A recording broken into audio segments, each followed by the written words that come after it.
Les 10 signes que ton cortisol est élevé et que personne ne t'a expliqué. Fatigué sans raison, le ventre qui gonfle malgré tes efforts, la mémoire qui flanche, une prise de sang normale. Et si tout ça venait d'une seule hormone?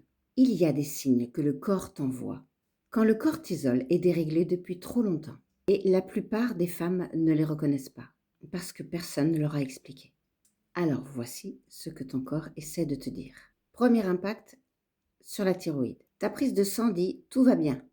Pourtant, frilosité constante, perte de cheveux, les sourcils qui s'éclaircissent sur le bout, la peau sèche, la constipation, un poids qui ne bouge plus, quoi que tu fasses. Le cortisol empêche ton corps d'utiliser correctement l'hormone thyroïdienne, même quand les chiffres sur le papier sont bons. Deuxième impact, le sommeil. Le cortisol devrait être haut le matin et bas le soir. Quand il reste élevé la nuit, le sommeil profond, celui qui répare vraiment ton corps, n'arrive jamais.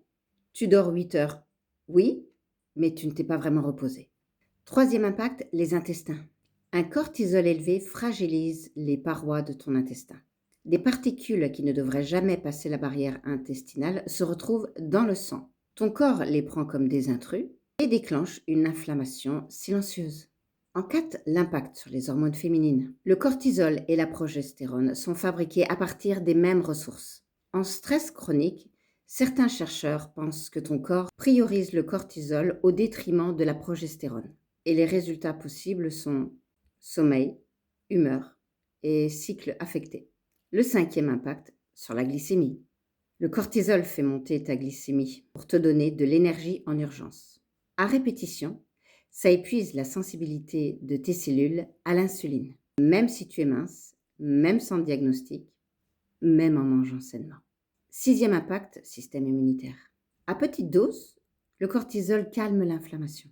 Mais s'il reste élevé trop longtemps, ton système immunitaire perd ses freins, ce qui déclenche une fatigue qui traîne, des inflammations à répétition et une possibilité à la récupération qui est devenue très très longue. En 7, l'impact sur le ventre, le tour du ventre. Ce tour de taille qui résiste à tous les régimes, ce n'est pas qu'une question de calories.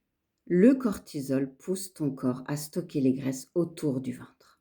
C'est une réponse au stress, pas un manque de volonté. 8e impact sur la mémoire. Le cortisol chronique touche aussi ton cerveau, en particulier les zones de la mémoire. Trop de mémoire, brouillard mental, difficulté de concentration, ce n'est pas forcément lié à l'âge. Ça peut être trop de cortisol. En 9, l'impact sur le système nerveux.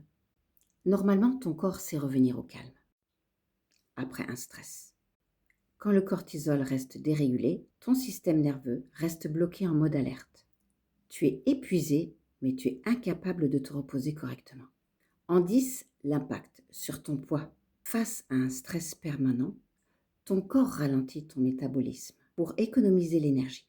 Tes hormones de faim et de satiété se dérèglent. Ce n'est pas un manque de volonté, c'est ton corps qui essaye de te protéger. Donc, thyroïde, sommeil, intestin, hormones, glycémie, immunité, ventre, mémoire, système nerveux, poids.